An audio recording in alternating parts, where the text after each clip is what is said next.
Et c'est pas dit que, par exemple, dans 2 semaines, est-ce que le plant il sera plus nourri avec du compost? Est-ce qu'il sera plus nourri avec de la terre à semis? Est-ce qu'il sera plus nourri avec de la terre de poulailler? Et on va voir les différences. Pour l'instant, ce qui est sûr, c'est que pour faire germer des graines, le terreau à semis, il n'y a pas à chier.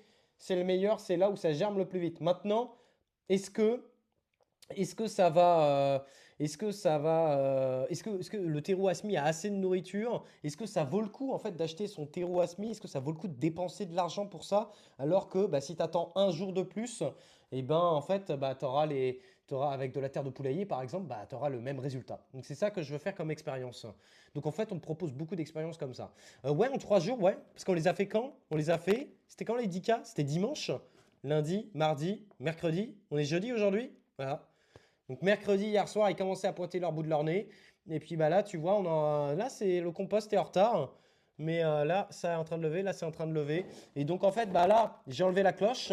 Mais là, tu vois, je continue à mettre la cloche juste ici parce que ils sont vraiment en train de lever. Mais dès qu'ils ont levé comme ça, j'enlève la cloche et là, tu vois, ils vont normalement pas filer. Parce que si tu laisses la cloche, si tu laisses la cloche, et bah, c'est le piège, ça va faire trop de chaleur. Et du coup, en fait, et bah, la graine, elle va monter. Alors oui, évidemment, en 3 jours, parce qu'on a les bonnes conditions, on a un tapis chauffant, on a les plaques Magellan, j'ai foutu ça comme ça. J'ai été assez étonné, je pensais que ça allait mettre un petit peu plus longtemps. Et c'est pour ça que les semis de cucurbitacées, il ne faut pas les faire trop en avance. Parce que là, moi c'est pareil, c'est mon premier semis de melon, c'est un peu tôt les gars.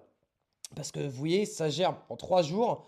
Dans 2 semaines, ils sont prêts à planter. Sauf que dans 2 semaines, on est mi-avril. Mi-avril, il fait beaucoup trop froid pour les implanter en pleine terre. Donc en soi, je dis patience. Après, ça dépend de votre région. Si vous êtes dans le sud, je pense que ça peut aller. Mais si vous êtes comme moi, on va dire centre, enfin moi je suis en Pays de la Loire, mais si vous êtes dans les Pays de la Loire, dans le centre ou dans le nord, vous êtes dans les temps. En ce moment, faites vos semis de tomates.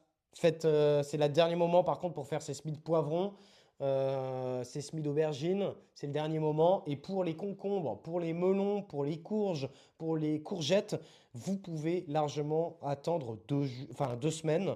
Et après, c'est toujours pareil. Si tu veux planter en pleine serre, bon, enfin en serre, bah, tu peux les faire là et tu les repiques en serre. Mais patience, patience, vaut mieux prendre son temps, testez plutôt vos graines, faites à la limite une ou deux graines, mais faites pas une plaque entière pour vous retrouver en fait après bah, mi-avril avec trop de plants et tu sais pas quoi en faire parce que bah, il est encore trop tôt pour les mettre en pleine terre. Puis bah ça c'est les tomates. Donc après bah, je parlerai plus tard de mes équipements, mais ça c'est une lampe Niel que j'ai acheté sur Amazon, c'est 42 euros la lampe. C'est pas non plus de la top qualité, mais ça suffit largement pour faire des tomates. Et donc là, bah, il n'y a pas à chier, hein. Par contre, les gars, les tomates qui sont restées par contre sous lampe. Donc c'est là qu'on commence à avoir les tomates qui sont les plus grandes, tu vois. Et tiens, les tomates de Samuel, elles sont où les tomates de Samuel, les gars? Elles sont là, les tomates de Samuel. Regardez ça, là. Attendez, j'enlève ces trois-là. Les tomates de Samuel, elles sont là. Elles sont là, les tomates de Samumu. C'est celle-ci, les gars. C'est celle-ci, la tomate Tiger Blush. Ça, c'est les tomates de la lignée de l'année dernière. J'ai récupéré les graines. Et puis bah voilà, et là, tu vois, on va récupérer les plants les plus beaux. Et les plants les plus beaux, on va les chouchouter vraiment. Et puis tout ce qui est plan faible, par exemple, là, tu vois, je sais que ça pue du cul. Ça va être un plan qui va pas être terrible par rapport à son copain qui est derrière. Et donc ça, c'est la tomate Big Zac. Et donc bah, certainement celle-là, elle partira en plante, enfin un plant de tomate kamikaze. Et les plus beaux, bah, je vais essayer d'en prendre le soin un maximum. Et puis bah, on les remettra en pleine terre plus tard, quoi.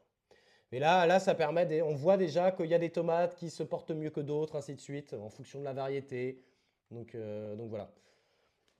Et puis bah voilà, on a encore des aubergines, voilà.